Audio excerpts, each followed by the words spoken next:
The views and opinions expressed do not necessarily reflect those of Access Fort Wayne, the Allen County Public Library, or any other supporting groups. If you'd like to produce a show, call us at 260-421-1250.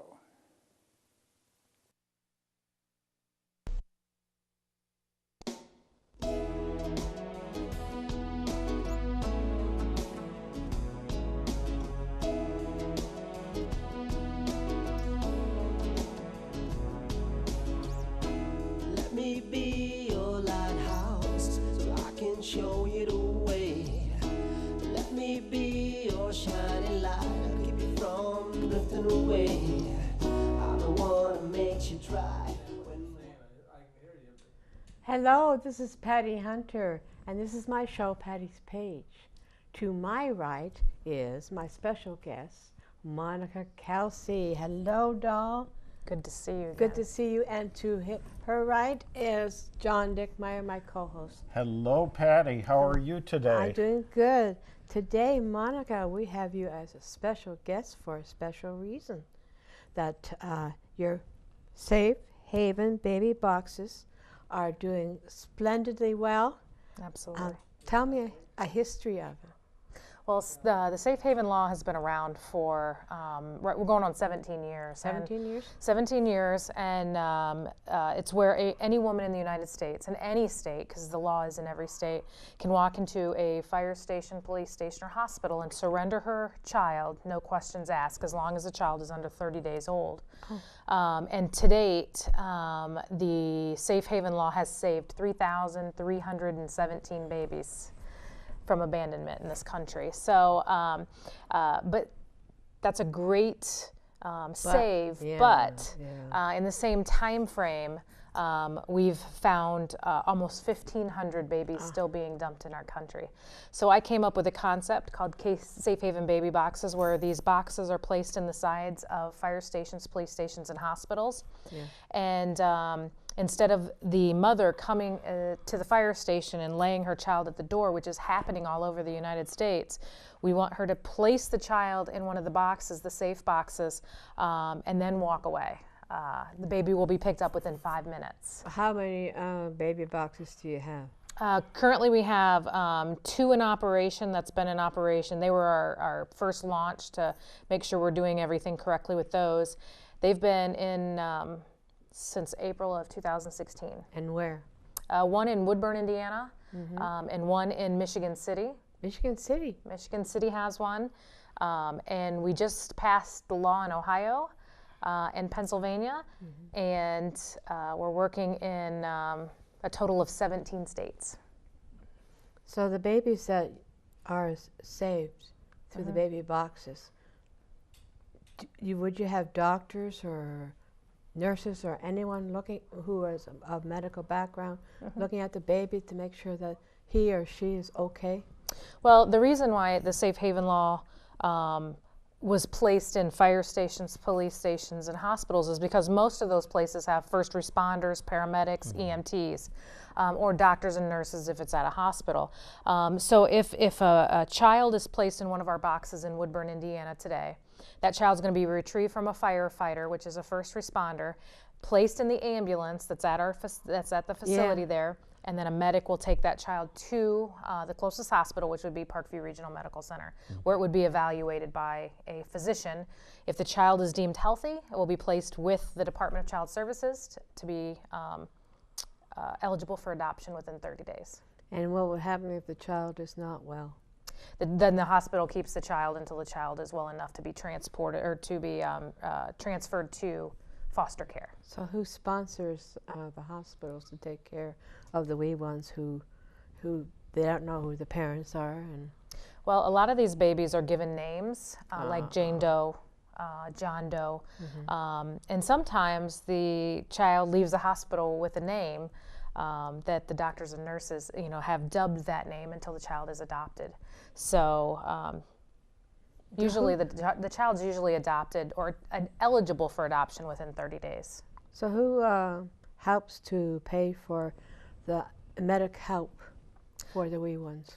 In Indiana, the state of Indiana helps pay for any medical care that the child would receive, just as any child in foster care would receive the same. So that's okay. yeah.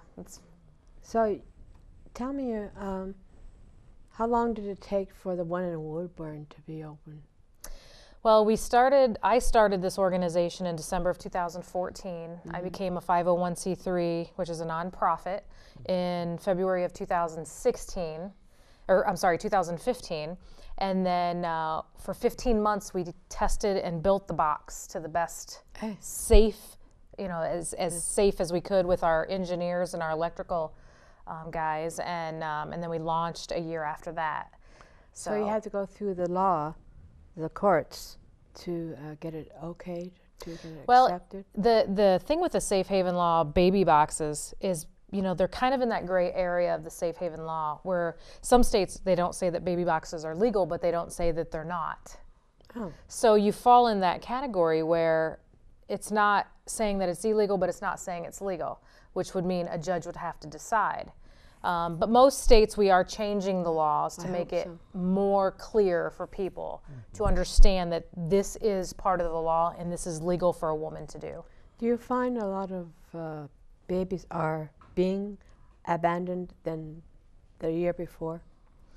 Let me just give you Indiana statistics. Okay, so when a woman walks into a fire station and hands her child over, that's what we call a safe surrender. Okay, now if that same mother drops that child at the door of the firehouse and walks away without handing it to a person, that's what we call an illegal abandonment. Okay, so in the state of Indiana, safe surrenders, we've had 33. Abandonments in Indiana, we've had 39. Oh. So we're top heavy on abandonments. So we know that we have a problem in this area, and that's what Safe Haven Baby Boxes is working to correct, is the top heavy on abandonments and lower on safe surrenders. We want the safe surrenders to be above, obviously, the abandonments. So you educate. You go to schools? We educate. We train first responders. We talk to high schools, colleges. We have literature that's taken to crisis pregnancy centers, Planned Parenthood. We have people taking our literature into Planned Parenthood because if you think about it, some women go into Planned Parenthood just for a pregnancy test. They may leave there with their child and not know what they're going to do. So we want these mothers to understand that if they find themselves in this kind of a crisis, we don't want them to do something irrational and dump their child. We want them to do what's safe for them and for their child. Yeah, this culture that we have, for some reason, they don't seem to have too much respect for life, do they? Well, I mean, human life. Well, you think about the United States and how abortion is right now. Abortion on demand, which basically says that a child isn't worthy of life unless the mother says it is. So, of course, we have a generation now that doesn't value life because they think that they can just go to any Planned Parenthood in this country and kill their unborn child. What we need to do in the pro-life movement is not only make abortion illegal, we need to make it unthinkable for a mother to walk into one of these facilities and kill her child. I know this abortion's been going on for thousands of years, but how can we stop this? How can we re-educate and show that human beings are very important so how can you? We have to work on changing the culture. You have to change the culture, yes. Now, the pro-life movement has made a lot of strides over the last couple of years. So we are seeing the shift in the younger generation where more kids coming out of high school are more pro-life than they've ever been. It's just good. Yeah, so we are changing the culture a bit, but we still have, the biggest abortion clinic or company in America out there. Yes. Killing these babies. And the mothers are either under too much stress, being pressured, or what have you, and they don't realize in the moment of panic that they can be able to save themselves and their child. Yeah, well, any woman in crisis, the idea should never be to kill the child to get the mother out of crisis. Right. You have to end the crisis, not the child. Because the child is an individual. Correct. It's not part of the mother, yet In a way it is, in a way it's not. It's his own human own- self. Who you are today, Patty, sitting Yeah. here, is who you were when you were 4 days gestation in your mother's womb. That's right. Just a different stage of life. Same soul. Absolutely. You bet. Absolutely. You bet.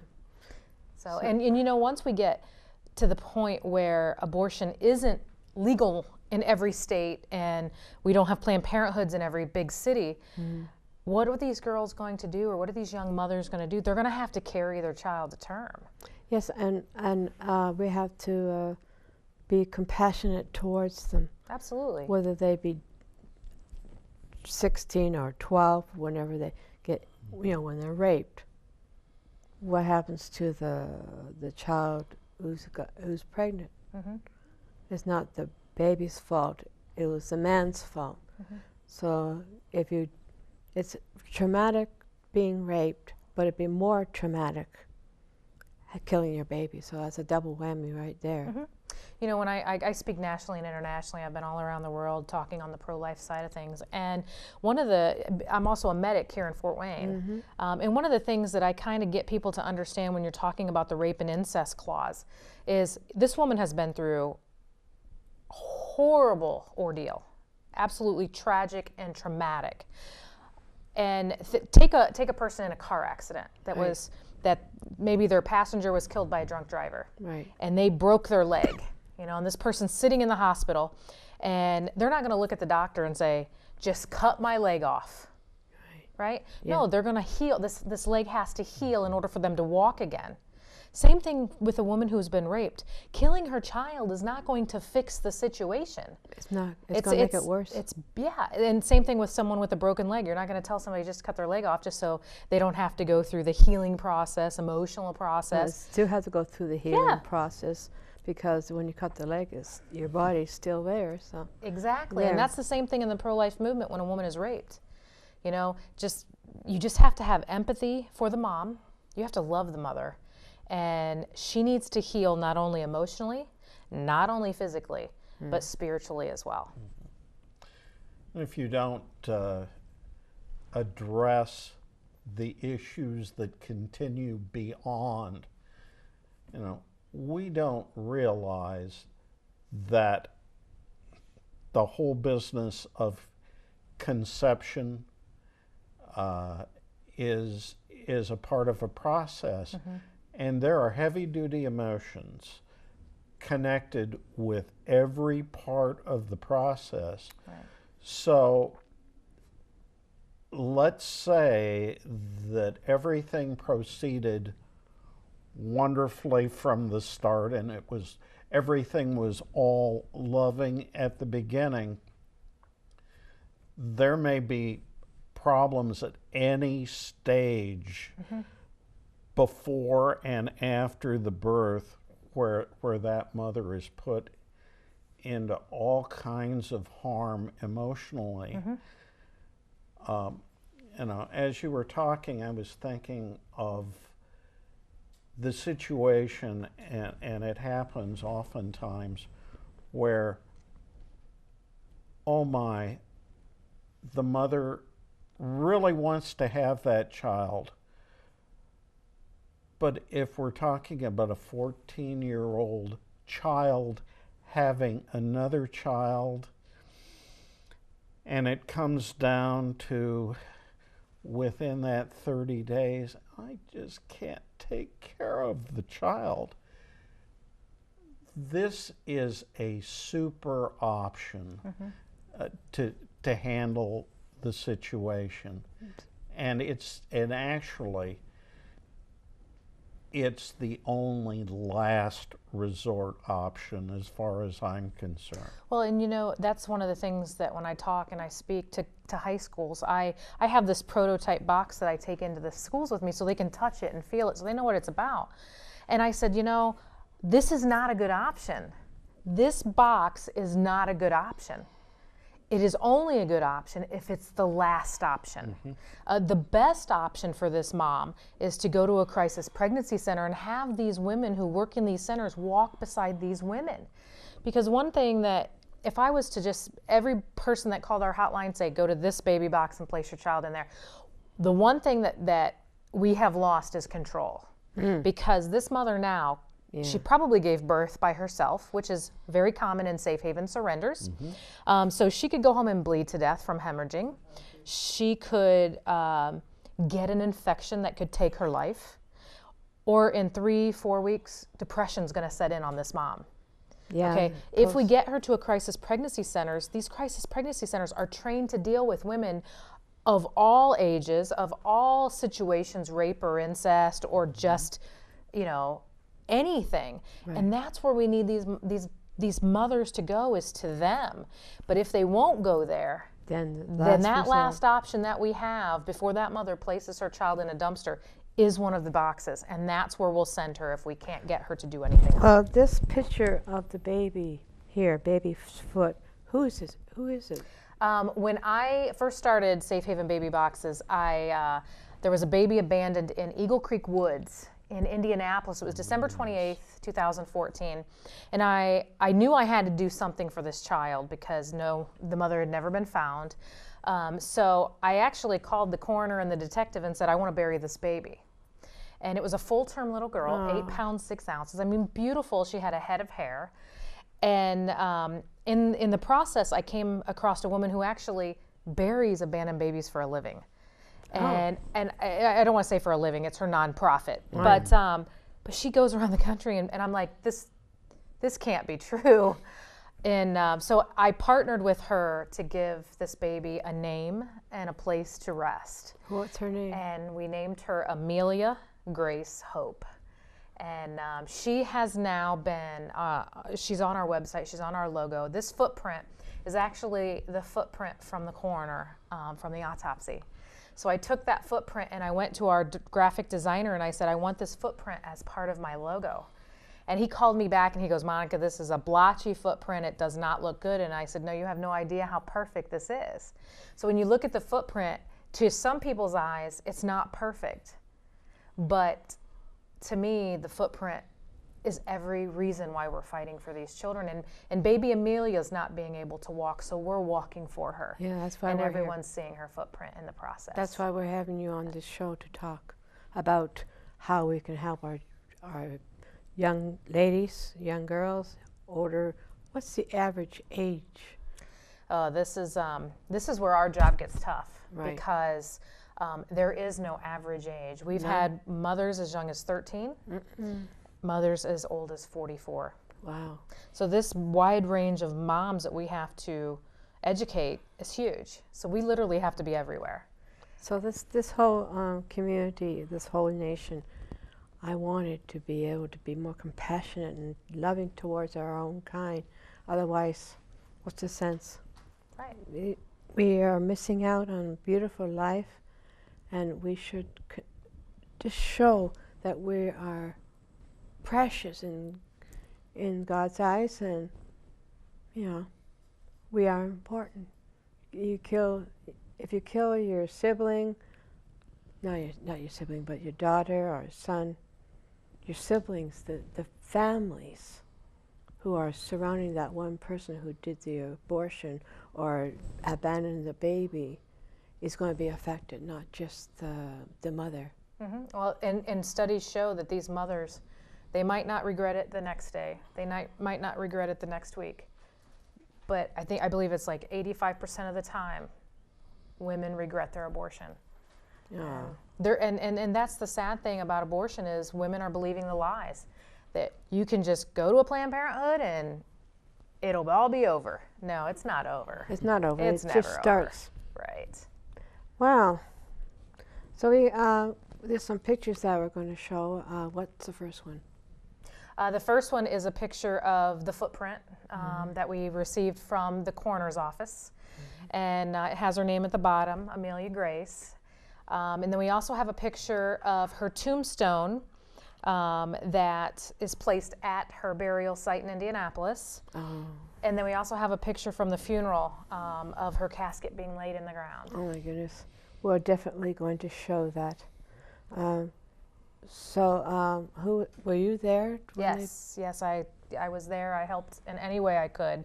That was the first time I had ever buried a baby. My emotional aspect, I was like a hot mess. You know, I was just, I know. well, in these situations, we don't look at the big picture. You know, this autopsy that baby Amelia had, this baby was gnawed at by animals in this wood, alive. And you don't think about that when a baby is placed in the elements of the woods or whatever. Animals prey on these. And for me, that is absolutely sickening. It's heartbreaking to think that this child was born alive, placed in the woods, gnawed to death by an animal. There's just no words. There's another word for that, and the word is hideous. It's hideous. But think of the actual mother who does that. Why? How's she feeling? Does she need mental health or physical health or both when she does something like that? Well, the one thing that we need to do is make sure that every woman before menopause knows about the Safe Haven law. Yeah. We need them to know about the Safe Haven baby boxes. Yeah. Because once they hit that crisis, they're not going They're not gonna think rationally. Yeah, they're not going to think rationally. But once they hit that crisis, if they know about a Safe Haven baby box and they don't want their face seen, they will go there. So education, education, education, awareness, awareness, awareness. That's what we're all about. Wow. So I'm glad you came. thank you for having me again, Patty. So what's for the future? Well, we're working in 17 different states right now. We will be nationwide probably within 5 to 7 years. Right. And right now we are finding about 150 babies every year in our country, and I'm hoping to at least first year, second year. You know, we need to see a decline in those numbers. Yeah. We're also working in the country of Ghana. We're donating a box to Ghana. They are finding a baby a day. Oh my goodness. A baby a day. Oh my. So wherever there are abandoned babies, Safe Haven baby boxes will be there. I hope you go worldwide. I'm sure we will. And you can say you knew me first. Thank you, Monica Kelsey. Thank you, Patty, for having me on again. I truly appreciate it. And letting say me spread our hello mouths. to your husband, the mayor, Joe Yeah, Kelsey of Woodburn. I will. And thank you, John, Thank for you. being my co-host. Thank you.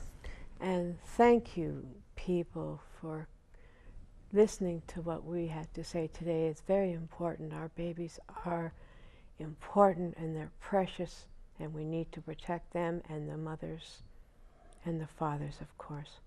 So this is Patty Hunter with Patty's Page. Thank you, and see you next week.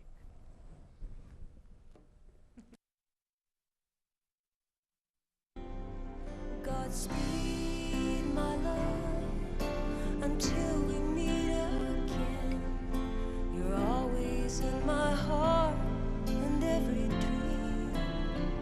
Don't let this time apart give in to all our fears. God will keep us close from up above. So until we meet again, Godspeed, my